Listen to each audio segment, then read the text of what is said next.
Hola, muy buenas noches, muy bienvenidos a 50 minutos, una vez más aquí en la pantalla Canal 26. Les presentamos el programa de esta noche.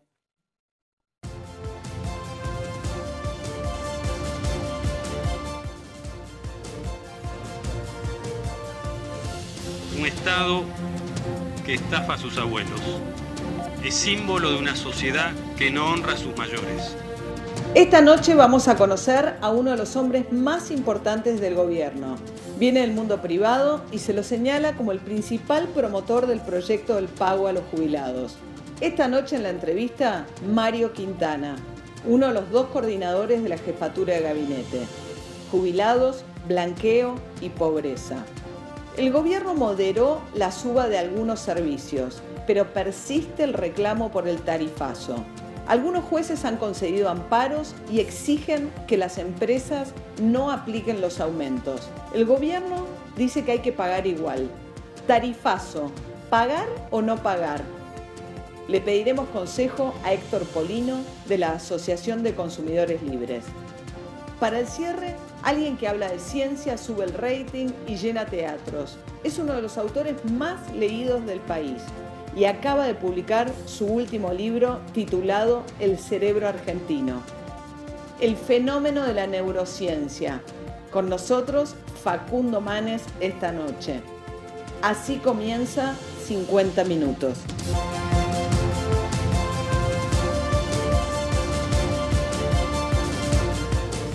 Bueno, como decía, les voy a presentar a uno de los hombres poco conocido, pero los más importantes de este gobierno. Supervisa 11 ministerios debajo de la jefatura de gabinete de Marcos Peña. ¿Qué tal, Mario Quintana? Gracias por venir. Muy buenas noches. Gracias por invitarme, Mario. Es una estructura rara que todavía no se conoce mucho, ¿no? Este gobierno que está, bueno, Marcos Peña como jefe de gabinete, dos coordinadores debajo de Marcos Peña, por un lado Lopetegui, del otro lado Mario Quintana, y a su vez ustedes tienen 11 ministerios cada uno debajo de ustedes, ¿no? Bueno, debajo es una forma de decir. En realidad colaboramos con 11 ministros cada uno, siguiendo lo que nos pidió el presidente Macri, que es asegurar un espíritu de equipo en todo el gabinete. Es decir, que me gusta definir nuestro rol como sembradores de espíritu de equipo. Ahora, vamos a hablar enseguida del tema del pago a los jubilados y el paquete entero que están discutiendo en diputados, pero cuando supieron acá en el canal que venía un alto funcionario del gobierno, estaban todos muy atentos a saber si es cierto que algunos van a quedar eximidos del pago de ganancias con el medio aguinaldo a partir de modificaciones de último momento que se están dando en el proyecto que fue al Congreso. ¿Esto es así? Bueno, este es un sinceramiento fiscal que por primera vez va a premiar a los cumplidores. Cuando empezamos a discutir esto, el presidente Macri una vez más nos pidió que él no se sentía cómodo con un sinceramiento que desconociera el mérito del que venía cumpliendo. El blanqueo. Sí, pero insisto en este punto porque es la primera vez que ocurre. Nunca antes se había reconocido al cumplidor en un proceso, si querés, de blanqueo. Nosotros llamamos sinceramiento fiscal y si querés después profundizamos por qué. En ese sentido, nosotros habíamos incluido en el proyecto de ley que enviamos al Congreso, por un lado, una suba del mínimo no imponible de bienes personales a 800.000 pesos y a todos aquellos contribuyentes cumplidores le eximíamos, le proponíamos eximir el pago de bienes personales durante 3 años. Claro, es decir, al que 2016, viene 2017, pagando bien y no tiene nada que blanquear y paga bienes personales, le dejará de pagar bienes personales en los próximos 3 años. Correcto. En el diálogo con fuerzas de la oposición surgió la inquietud de que este premio dejaba sin premio a aquellos que quedaran debajo del umbral de los 800.000 pesos. El que no paga bienes personales o el que va a dejar de pagar bienes personales. El que va a dejar de pagar bienes personales. Y en ese sentido surgió del diálogo con el Frente Renovador la idea de agregar un premio a los contribuyentes cumplidores debajo de ese umbral y lo que dictó hoy la comisión que dictaminó en este sentido, proponiéndole a la Cámara que apruebe que estos cumplidores no paguen el impuesto a las ganancias sobre el aguinaldo del mes de junio. O sea, yo estoy en regla con la AFIP. No le debo nada, soy un trabajador en relación de dependencia, que es el caso que me preguntaban acá, y no hay ningún tipo de moratoria por medio, nada, tengo los aportes al día. A esa persona no va a pagar ganancias sobre el medio aguinaldo si le tocara pagar. Si esa persona estuviera debajo del mínimo de bienes personales, efectivamente, obviamente esto lo tiene que aprobar la Cámara de Diputados, luego el Senado, y luego será promulgado por el presidente Macri, pero hoy lo hemos discutido con el presidente le pareció muy bien ampliar el premio a los cumplidores a aquellos que estuvieran debajo. Y si no llegan a tiempo, porque todo esto hasta que se discuta, hay gente que ya está cobrando el medio aguinaldo, se cobra ahora en junio, se lo devolverán. Bueno, tenemos la expectativa sucesivos. que el Congreso haga un proceso de aprobación de la ley relativamente veloz, pero en el caso de que no se llegue a la liquidación del mes de junio, seguramente las empresas descontarán según lo que indica la ley actual, y una vez que se vote y se promulgue la nueva ley, se le devolverá a estos trabajadores en las liquidaciones subsiguientes. Bueno, esto es un cambio de último momento que era importante, que queríamos arrancar con eso porque hay mucha gente pendiente de eso.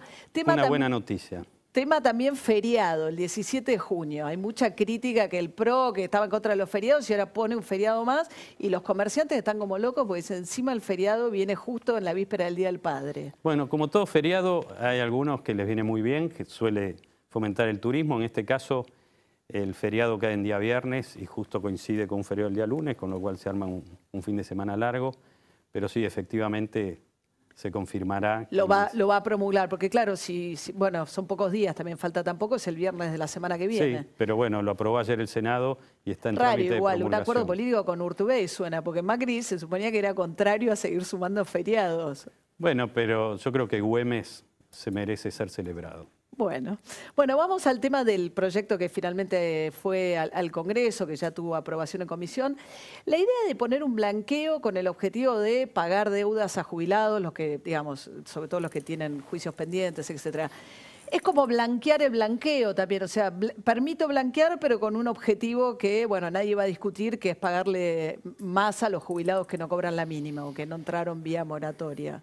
Sí, lo he escuchado, pero déjame explicar por qué, de dónde nació la decisión de poner estas dos cosas juntas. En primer lugar, yo creo que no podemos dejar de destacar lo que implica esta decisión con los jubilados, ¿no? Que, como lo decía cuando presentamos el proyecto de ley al Congreso, yo creo que viene a sanar una herida de toda la sociedad con nuestros mayores, ¿no? Llevamos muchos años donde muchos millones de jubilados y pensionados están cobrando menos de lo que la ley indica, ¿no? Esto significa un Estado que ha hecho oídos sordos a los fallos judiciales y que ha jugado a la postergación del tiempo como estrategia, cuando el perjudicado se trata muchas veces de abuelos de 75, 80 años. Sí, hay muchos casos de herederos que terminan cobrándolo. Sí, y hay más de 75.000 casos que fallecieron sin herederos, ¿no? Creo que es una herida de estas que como sociedad debemos celebrar poder cerrar, ¿no? Es dar vuelta a una página en el camino hacia la verdad, ¿no? Yo, desde el primer día que estamos con el presidente Macri, él nos apela siempre a la reconstrucción de la confianza en base a la verdad. Pero ahí Cristina Kirchner dijo que es con quita. Dice, nosotros por lo menos le aplicábamos la quita a los buitres. Viene el gobierno de Macri y le aplica la quita a los jubilados. No, la quita se la aplicamos a los buitres. Cristina no arregló con los buitres. Estuvimos durante más de 10 años pagando tasas de interés enormes justamente por un capricho de no arreglar con los buitres. Nosotros cerramos este capítulo con los buitres, este default externo de la Argentina, con una quita de más del 40%. Pero hay quitas ahora estamos cerrando, ahora estamos cerrando el default interno con los jubilados, que en términos de económicos representa entre 8 y 10 veces lo que se le pagó a los buitres. Es decir, en términos de tamaño, este default era mucho más grave. Tanto, en primer lugar, porque quiénes eran los perjudicados, que eran nuestros propios mayores, y en segundo lugar, por el volumen de lo que representaba, ¿no? Entonces, estamos cerrando este capítulo. Cuando se habla de quita a los jubilados, no hay quita a los jubilados. En primer lugar, lo que nosotros estamos ofreciendo es un acuerdo voluntario que se va a homologar ante la justicia. Está bien, pero si no lo firmo, tengo que esperar un juicio voluntario. Y en ese acuerdo, ¿cuán voluntario es? En ese acuerdo voluntario, lo que nosotros estamos reconociendo es un índice de actualización que es el índice RIPTE, reconocido por juzgados en muchos otros rubros y a veces inclusive en algunos fallos judiciales relacionados a este, que es el índice que ajusta el promedio de los salarios de los trabajadores. Es decir, que no hay ninguna quita desde ese punto de vista. No hay ninguna quita. Lo que sí hay es que en algunos casos la justicia usó un índice que es el índice para trabajadores de la construcción, que depende de la fecha que se aplique el periodo, puede ser mejor que este. Pero también acá queda la libertad, sobre todo aquellos que ya tienen una sentencia firme, con el otro índice y les da mejor, tienen la libertad de optar por seguir el proceso judicial de sentencia firme. Bueno, pero el proceso judicial, si el Estado sigue apelando... No, justamente, los que tienen sentencia firme, la intención es homologar, y además los que tienen sentencia firme es porque ya no hay apelación. Sí, no, quiero destacar lo siguiente. Yo no firmo el acuerdo, pero me someto a un proceso judicial que no sé, digamos, hablábamos también de que son jubilados, pero lo que quiero destacar, María, es lo siguiente. Aproximadamente hay 60.000 personas con sentencia firme. Hay otros 250 a 300.000 casos de procesos judiciales abiertos. Pero lo más relevante es que acá hay 2 millones de personas que le corresponde el beneficio y no han iniciado acciones judiciales. A veces porque no acceden al asesoramiento letrado, algunos porque inclusive quizá los desconocen, ¿no? Entonces, yo creo que poner el énfasis en la diferencial del índice, que a alguno le puede dar o a alguno le da menos, cuando en realidad acá lo que estamos haciendo es una reparación histórica que beneficia a 2,5 millones de nuestros mayores, sinceramente es como querer desviar la atención de algo que quizá los avergüenza, porque estuvieron 12 años en el gobierno y no lo resolvieron. El kirchnerismo. Bueno, para generar expectativas también esta mañana hablaba con Emilio Basavilbaso, titular del ANSES, en mi programa en Radio Continental, y él decía que, bueno, que pueden tramitar unos 100.000 casos por mes, o sea que el proceso va a llevar como 2 años hasta cubrir todo el universo posible, ¿no? Ahora, vamos a cómo se paga esto. Por un lado el blanqueo o el sinceramiento, y por otro lado hay incluso el kirchnerismo señalando críticas que ustedes quieren vender las acciones del Fondo de Garantía heredados de las AFJP, y básicamente es que como este es un gobierno de empresarios y a las empresas no les gusta tener el Estado sentado en sus directorios, de paso le hacen favores a estas compañías que se quieren deshacer del Estado como socio. No, nuestra única intención en este proceso es hacerle favor a los jubilados, que son los que van a cobrar. Eso es que quede bien claro. Hoy el Fondo de Garantía de Sustentabilidad, que es el fondo que se creó cuando se privatizaron las FJPs, cuando se estatizaron, debe tener como destino primario y fundamental el pago a los jubilados. Sí. Y lo único que estamos haciendo en este caso es usar ese fondo para pagar estos pasivos históricos con los jubilados. El problema son las acciones, ¿no? Te respondo lo de las acciones. Las acciones hoy representan aproximadamente el 12% de la tenencia del fondo. Una de las modificaciones que también se trabajó hoy en la Comisión de Presupuesto y en las distintas comisiones de la Cámara de Diputados establecen que el fondo va a tener que mantener al menos un 7% de su posición en acciones. Es decir, que acá no se trata de un proceso de privatización como han querido instalar nada más. Se trata simplemente de que el fondo tiene que estar bien administrado para cuidar el patrimonio de los jubilados. Y cualquier fondo bien administrado tiene que tener la flexibilidad para invertir en lo que conviene y desinvertir en lo que no conviene sin el corsé ideológico que representa decir estas son las acciones que se heredaron y no se pueden tocar. Bien. ¿No? Ahora, hablando de acciones, porque hubo mucha polémica estos días que se conocieron las declaraciones juradas de bienes, del tema de Aranguren, que es accionista en Shell y es ministro. Bueno, Mario Quintana es fundador del Fondo Pegasus, Pharmacity es una de las marcas quizás más conocidas que crearon con este fondo. ¿No hay conflictos de interés? ¿No tendrían que ustedes desprenderse de las acciones de compañías sobre las cuales pueden tomar decisiones, no específicamente, o el caso de Aranguren quizás sí, pero de un sector que finalmente las afecta o les puede significar beneficios? Definitivamente nosotros no podemos tomar ninguna decisión que involucre ninguna de las compañías en las cuales nosotros tenemos un interés. Hay una ley de ética pública, muchos de nosotros hemos hecho consultas, hay una oficina anticorrupción y quédate tranquila que nadie está haciendo nada que no corresponda. ¿Pero no tiene que vender Aranguren sus acciones? Mira, ¿Ustedes ponen en un fideicomiso ciego, por ejemplo, como Macri? Lo que hizo el presidente, que no tiene antecedentes, poner un fideicomiso ciego, por ejemplo, yo estoy trabajando para imitarlo, es decir, poner mis bienes igual en un fideicomiso ciego me parece un buen ejemplo. Bueno, que Macri va a traer. Está bien, pero van a tomar el ejemplo de poner en un fideicomiso ciego. Bueno, me parece, él lo hizo como presidente, es la primera vez que un presidente lo hace en nuestro país. No administrar su propiedad. Nos parece un ejemplo interesante a imitar. Yo ya estoy trabajando en esa misma dirección. Con respecto a las acciones, Aranguren tiene acciones en Shell, Casa Matriz, Holanda. Su participación creo que representa el 1 por 100.000, es decir, no tiene muchas acciones de una compañía que es enorme. Y el negocio de Shell en Argentina es ínfimo en lo que es... Bueno, pero aún así, el ministro Aranguren no toma ninguna decisión que pueda involucrar sus intereses. No, es así. Bueno, pero regula el mercado energético. Pero no lo regula en función de sus tenencias accionarias en Shell. Y este punto a mí me parece esencial, porque si no, honestamente, María, yo creo que ha habido demasiada hipocresía en Argentina, ¿no? Y muchas veces ponemos lupas donde no deberíamos ponerlas. Esta es mi impresión.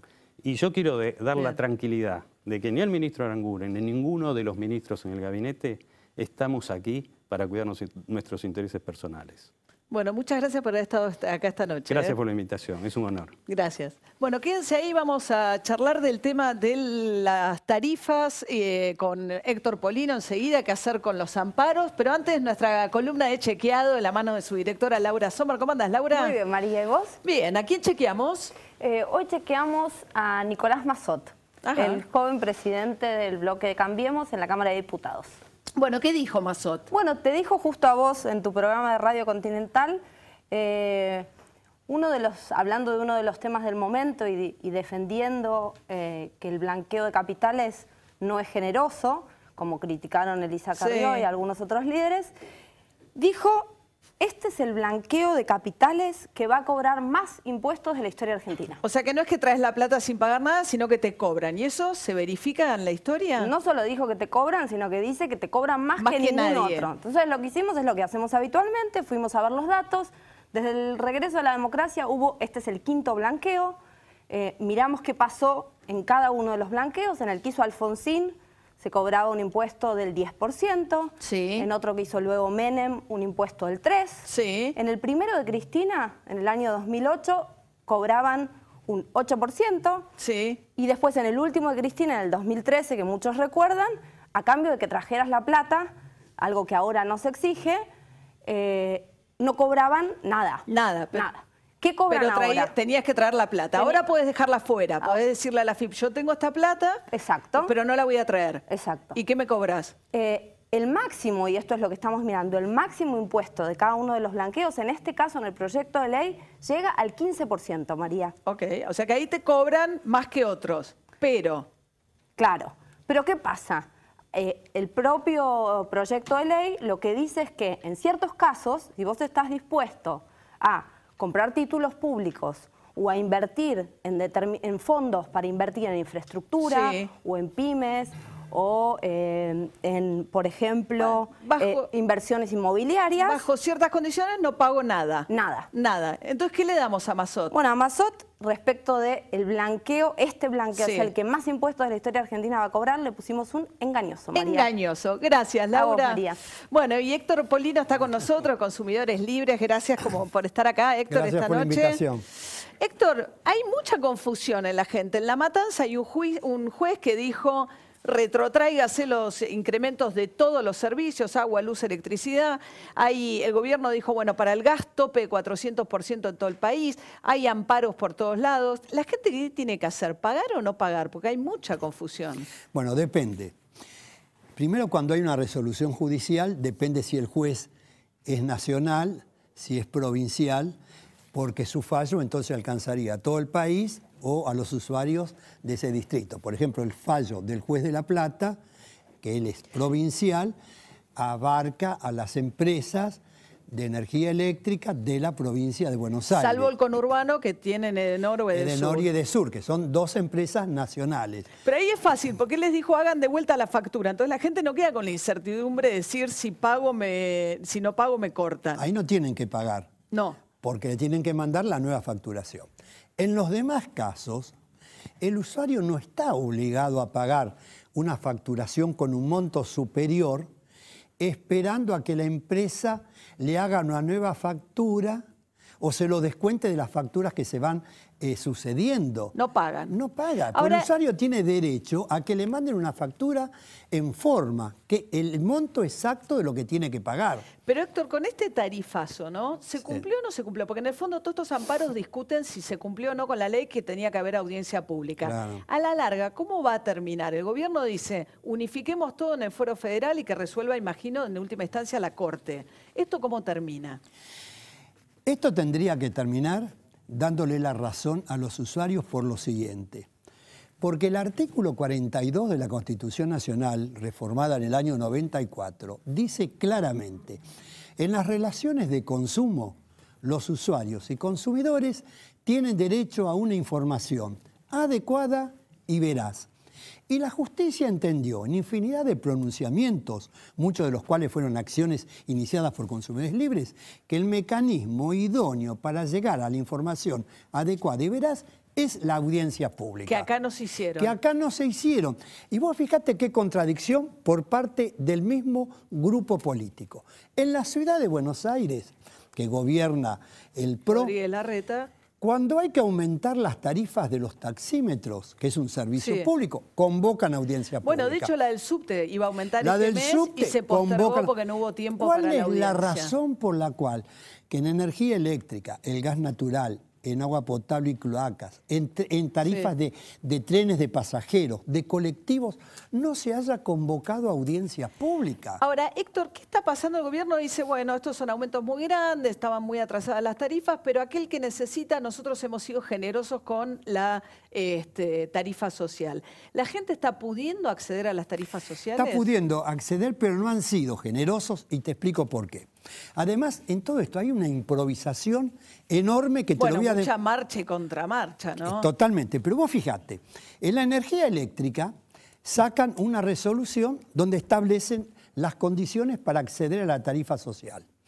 Pero luego te establecen dos condiciones que te anulan buena parte de los beneficios. Por ejemplo, tener un automóvil con una antigüedad menor a 15 años te saca del derecho del beneficio de la tarifa social.